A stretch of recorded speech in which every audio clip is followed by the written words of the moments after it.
Hola, muy buenos días a todos. Para los que no me conozcáis, soy el doctor Cristian Aragón, especialista en anestesiología del Hospital Universitario San Jorge en España, investigador en el tema de las neurociencias y sobre todo en el tema de la modulación y monitorización del sistema nervioso autónomo. Es para mí todo un placer poder participar en este Congreso Internacional de Cuidados Intensivos.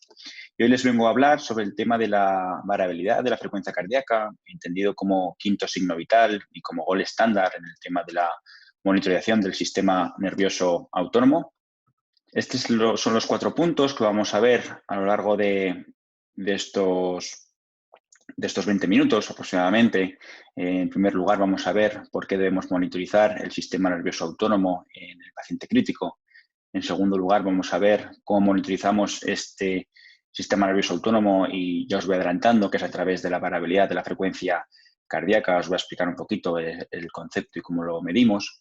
En tercer lugar, vamos a ver una breve revisión bibliográfica sobre el tema de la monitorización del sistema nervioso autónomo en el paciente crítico, en el paciente frágil y de manera más específica en el paciente con coronavirus. Os voy a contar un poquito la investigación que hemos hecho en el Hospital Universitario de Móstoles en Madrid este último año en pacientes críticos con coronavirus. Y en cuarto lugar vamos a ver cómo vamos a poder modular el sistema nervioso autónomo a través de la pseudoanalgesia, a través de la analgosedación en nuestros pacientes. ¿Por qué debemos monitorizar el sistema nervioso autónomo en el paciente crítico? Pues bien, ustedes saben que siempre que existe cualquier estímulo infeccioso, inflamatorio o, por ejemplo, cualquier estímulo no efectivo, como puede ser en el quirófano, hay al principio una primera descarga inflamatoria que está modulada por el sistema nervioso simpático con un gran aumento de respuesta inflamatoria sistémica, con una liberación importante de citoquinas, como puede ser la interleuquina 6 y la proteína C reactiva. Y de manera compensatoria y de manera prácticamente paralela y a la vez existe una respuesta antiinflamatoria que está modulada por la cadena colinérgica, por el sistema nervioso parasimpático y que también existe la liberación de, en este caso, de citoquinas antiinflamatorias como puede ser la de interleuquina 4 o la interleuquina 10. Si esta respuesta inflamatoria sistémica, ¿no? Lo que vemos en nuestros pacientes politraumatizados, en nuestros pacientes sépticos, en nuestros pacientes críticos, si esa respuesta inflamatoria sistémica no la controlamos a tiempo, puede existir lógicamente un fallo multiorgánico y una muerte precoz, ¿no? Sabemos que esta respuesta inflamatoria sistémica está controlada por el sistema nervioso simpático. Pero de la misma manera, si la respuesta antiinflamatoria compensadora, que hemos dicho que está modulada por el parasimpático, por esa respuesta colinérgica, se prolonga en el tiempo y no vuelve a esa homeostasis, a esa alostasis, si se prolonga en el tiempo puede haber una anergia inmunológica, una inmunodeficiencia que puede producir a la larga un aumento de nuestras infecciones nosocomiales y un aumento de las infecciones de las bacterias oportunistas que tantos tememos en nuestros pacientes, y en el caso de una infección viral, como puede ser la infección por coronavirus, puede haber una reactivación viral y que a la larga puede producir un aumento de complicaciones y una muerte más tardía. Por tanto, tanto una como la otra son perjudiciales.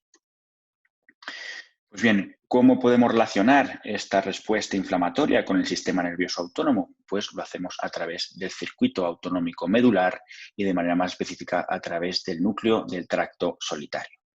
El núcleo del tracto solitario es un núcleo que existe en el bulbo raquídeo del encéfalo, pero que no os confunda su nombre, no tiene nada de solitario porque de hecho es uno de los núcleos que mayor contacto tiene con otros núcleos a nivel encefálico. En este caso, el núcleo del tracto solitario activa tanto el sistema nervioso autónomo parasimpático como el sistema nervioso autónomo simpático, y es la razón por la que ante cualquier estímulo infeccioso, inflamatorio y no efectivo nos aumente la frecuencia cardíaca y la tensión arterial. Pero a su vez también activa toda la refleja inflamatoria sistémica mediante la activación del eje hipotálamo-hipófisis adrenal, aumentando la liberación de glucocorticoides, que como saben son importantes antiinflamatorios y por tanto pueden disminuir la replicación de neutrófilos.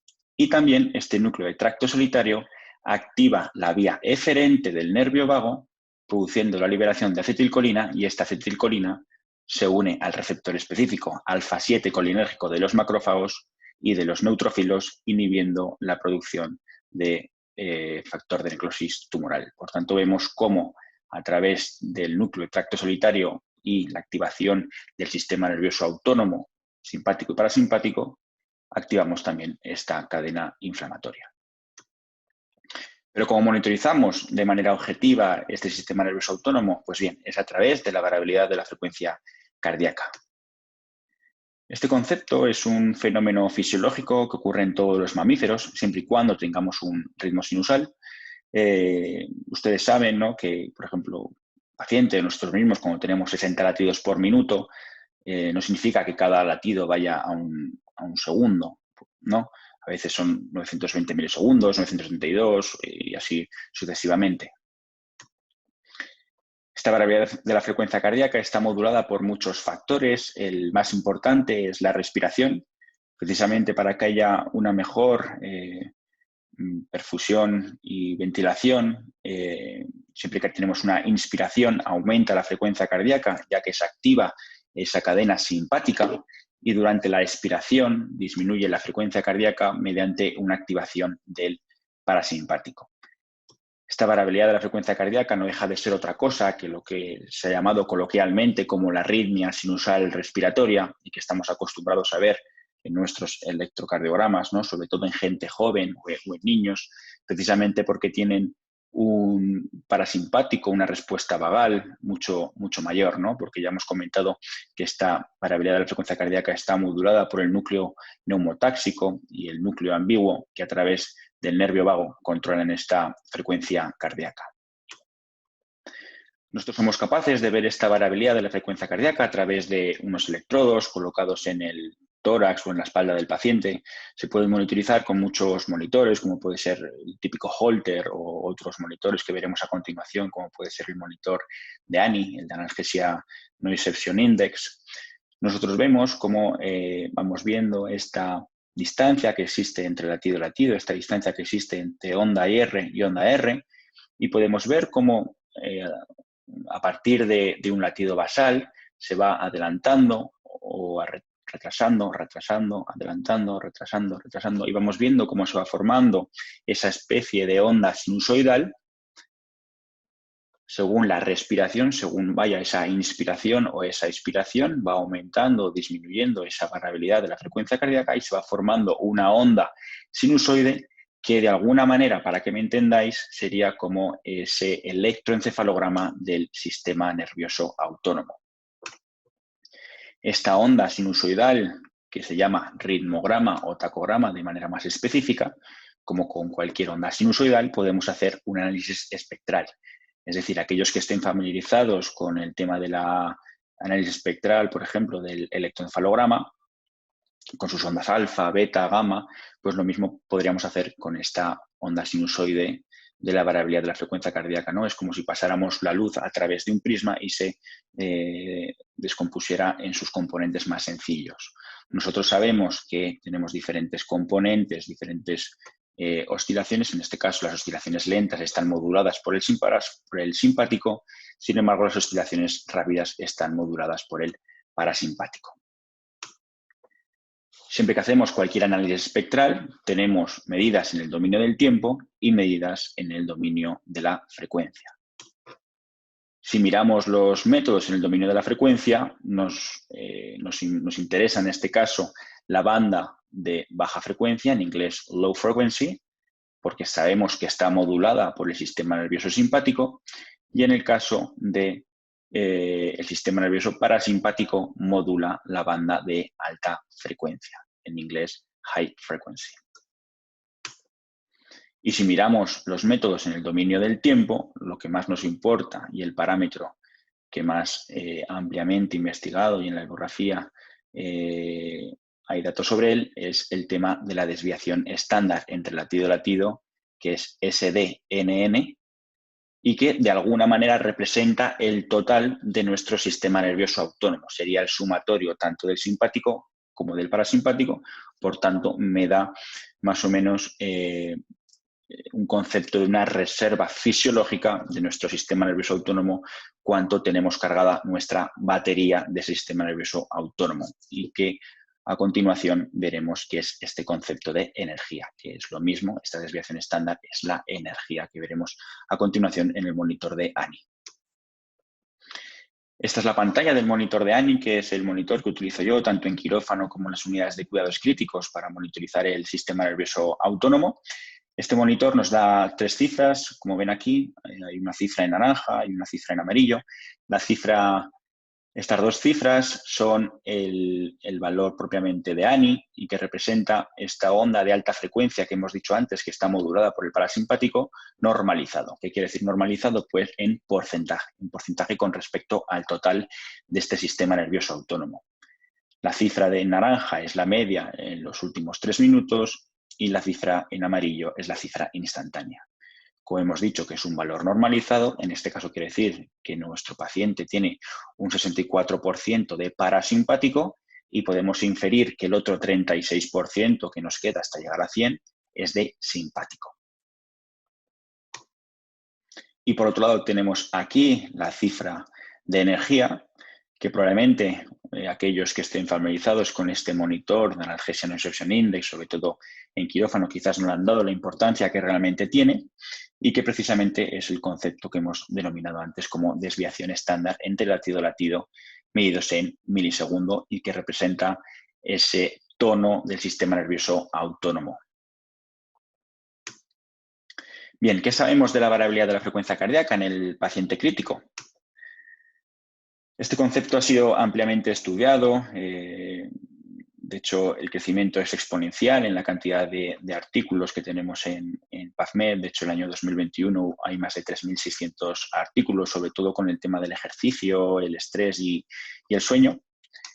De manera más específica, en el paciente crítico, la mayoría de estudios existen en el paciente politraumatizado y en el paciente séptico. En el caso del paciente politraumatizado, está ampliamente extendido el uso de este concepto de variabilidad de frecuencia cardíaca como herramienta de triaje, ¿no? De hecho, se usa sobre todo en la extrahospitalaria para ver, pues, porque te permite predecir la mortalidad en el paciente traumático. En el caso del paciente séptico, aquí os traigo 3 estudios, es el de Ponte, Tanane y Wanlin Chen. De alguna manera concluyen lo mismo, ¿no? Que una disminución de la variabilidad de la frecuencia cardíaca medido a partir de este concepto que hemos visto de desviación estándar entre latido-latido o energía, y aquellos que también presentan menor tono simpático medido a través de esta disminución de la banda de baja frecuencia, de low frequency, presentaban mayor gravedad y mayor riesgo de fallo multiorgánico. De hecho, también se ha relacionado esta variabilidad de la frecuencia cardíaca con la inflamación, ¿no? Este es un metaanálisis del año 2019 en el que concluye que aquellos pacientes que tienen un aumento de la leucocitosis, mayor interleuquina 6, mayor proteína C reactiva, se asociaba a mayores cifras de parasimpático, ¿no? Medido a través de este componente de high frequency, y también se relacionaba con menores cifras en milisegundos de esta desviación estándar entre latido y latido, lo que estamos viendo como energía total del sistema nervioso autónomo. En este sentido, les vengo a presentar el estudio que realizamos en el año 2020, que fue publicado en el año 2021. Es un estudio piloto que realizamos en el Hospital Universitario de Móstoles para ver si podíamos predecir la severidad y la mortalidad de nuestros pacientes críticos bajo ventilación mecánica con coronavirus a través del monitor de Analgesia Noise Index. La idea comenzó de alguna manera porque estábamos viendo que los pacientes que conseguíamos extubar con coronavirus, tienen que pensar que esto fue al principio de la pandemia, en marzo de 2020, todo era un caos, no se sabía absolutamente nada sobre este virus. Aquellos pacientes que conseguíamos extubar tenían muchas alteraciones neurológicas, agitación, que no estábamos acostumbrados a ver en otros pacientes críticos y en otros pacientes postquirúrgicos. Entonces empezamos a monitorizar el sistema nervioso central con monitores de electroencefalograma, y monitorizamos este sistema nervioso autónomo con monitores en este caso de ANI, ¿no? Y lo que vimos es que nuestros pacientes presentaban cifras inusualmente bajas de energía. Por ejemplo, aquí pueden ver esta cifra de 0,14 milisegundos o 0,09 milisegundos, y también presentaban cifras muy altas de ANI, ¿no? En este caso ya hemos comentado que esta cifra de ANI representa el porcentaje de parasimpático. En este caso hay un 100% de parasimpático, por tanto hay una depresión total, un agotamiento total del sistema nervioso simpático. Estas cifras no estamos acostumbrados a verlas de manera tan prolongada en el tiempo, ni en los pacientes quirúrgicos ni en los pacientes críticos. Tenemos que tener en cuenta que las cifras de energía, las cifras de esta desviación estándar entre latido y latido en un paciente sano suelen ser de 0,8 a 1,3 milisegundos. Cuando este paciente sano está bajo anestesia general o con una pseudoanalgesia en la UCI, puede presentar cifras de energía entre 0,3 y 0,5, pero si es un paciente frágil, bajo anestesia general o con pseudoanalgesia, estas cifras pueden llegar a bajar por debajo de 0,3, incluso llegar a 0,05. Y en el caso del ANI, lo que hemos estado viendo, que es esta banda de alta frecuencia normalizado, esta banda de alta frecuencia porcentaje, diferentes ensayos clínicos, diferentes estudios promulgan que esos valores se tienen que mantener entre 50 y 70, ya que se ha visto que disminuyen las complicaciones perioperatorias y en el paciente crítico, ya que unas cifras por encima de 70 puede haber un exceso de parasimpático y unas cifras por debajo de 50 puede haber un exceso de simpático. Lógicamente nos planteamos ante estas observaciones diferentes hipótesis, ¿no? Como por ejemplo que un valor de energía bajo y un valor de ANI alto podían tener un valor pronóstico en términos de gravedad y mortalidad en el paciente crítico, y que quizás estos valores también estaban relacionados con las diferentes cifras en sangre de citoquinas proinflamatorias como la interleuquina 6, proteína C reactiva o procalcitonina.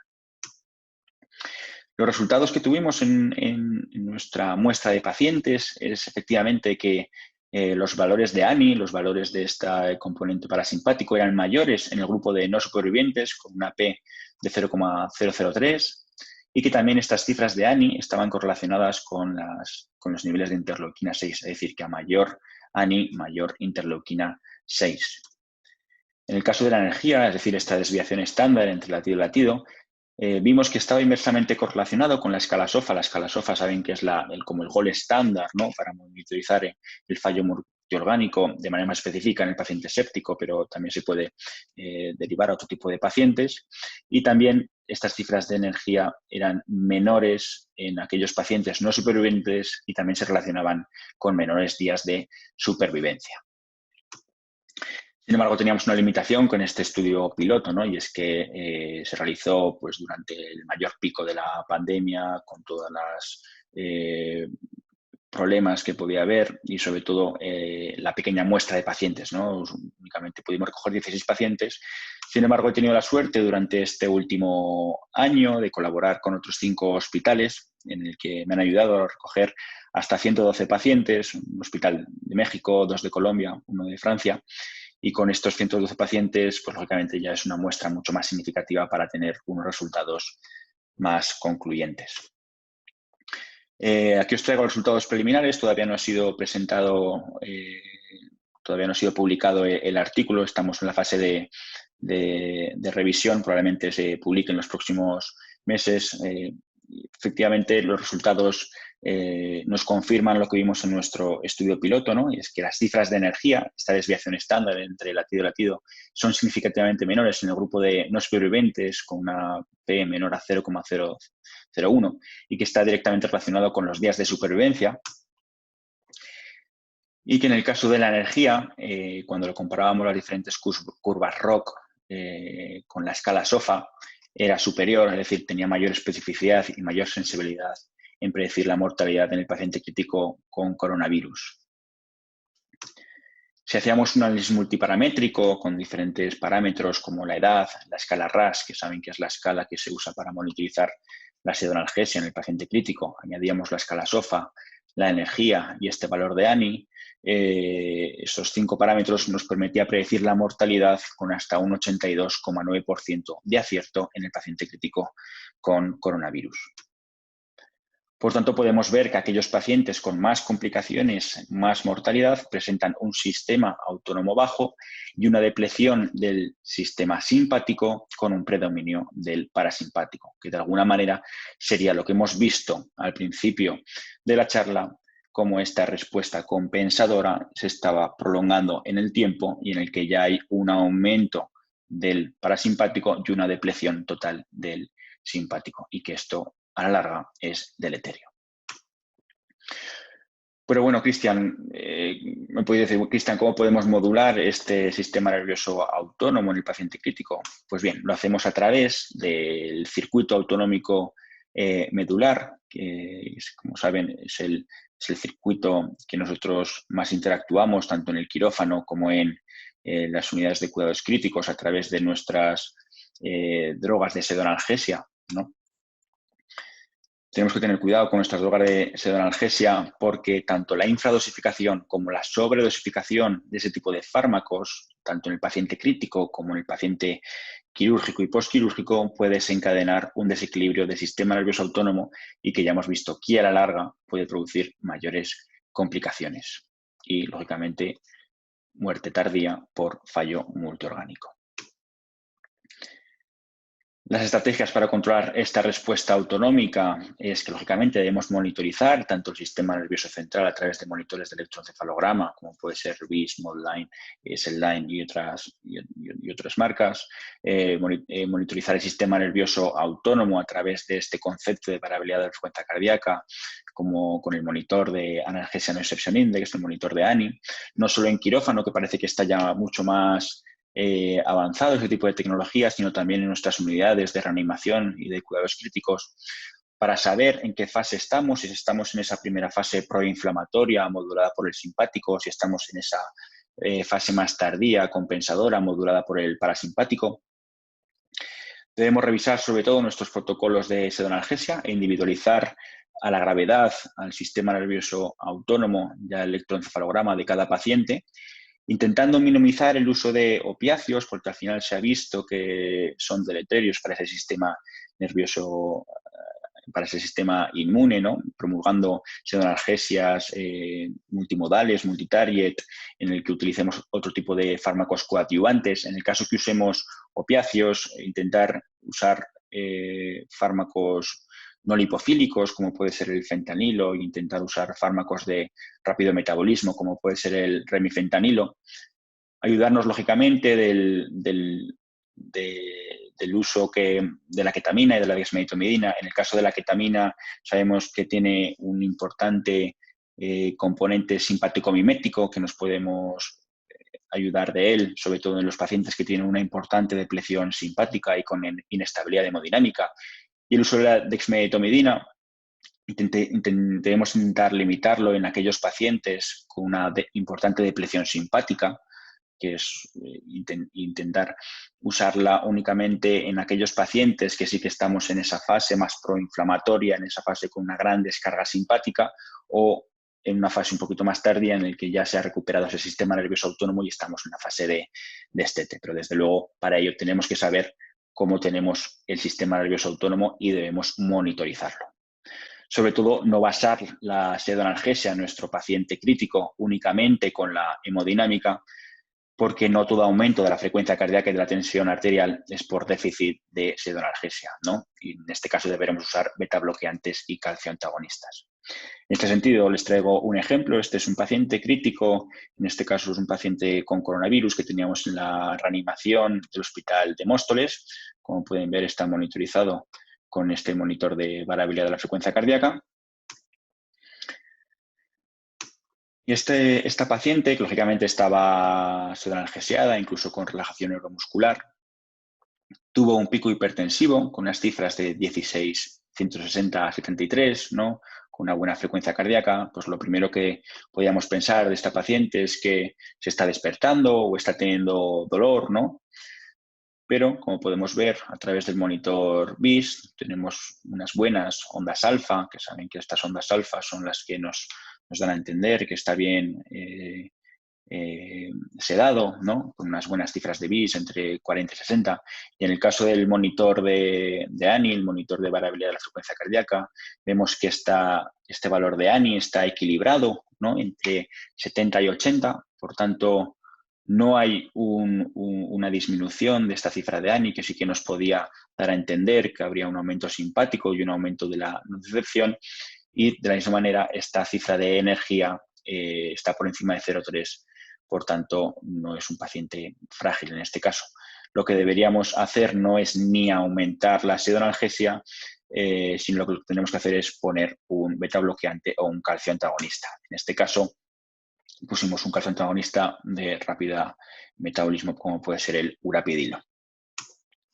Por tanto, y para acabar, los mensajes para llevar a casa serían que el análisis espectral de la variabilidad de la frecuencia cardíaca nos permite inferir el estado del sistema nervioso autónomo, el estado inmunológico y de la inflamación y también de la nocicepción, que bajo tono del sistema nervioso autónomo, medido a través de la variabilidad de la frecuencia cardíaca y de manera más específica a través de este concepto que hemos visto de la desviación estándar entre latido y latido, está asociado a peor pronóstico, que la disregulación autonómica, es decir, esta desviación que existe en las ondas, en las bandas de alta frecuencia y la banda de baja frecuencia, que hemos visto que está modulada por el parasimpático, por el simpático, representan de alguna manera la causa y el efecto de esta respuesta inflamatoria sistémica, y que uno de nuestros objetivos debe ser el control del sistema nervioso autónomo y el equilibrio entre el simpático y parasimpático, especialmente en aquellos pacientes con baja reserva funcional, es decir, con baja energía y con baja desviación estándar entre latido-latido, tanto en quirófano como en nuestras unidades de reanimación y de cuidados críticos.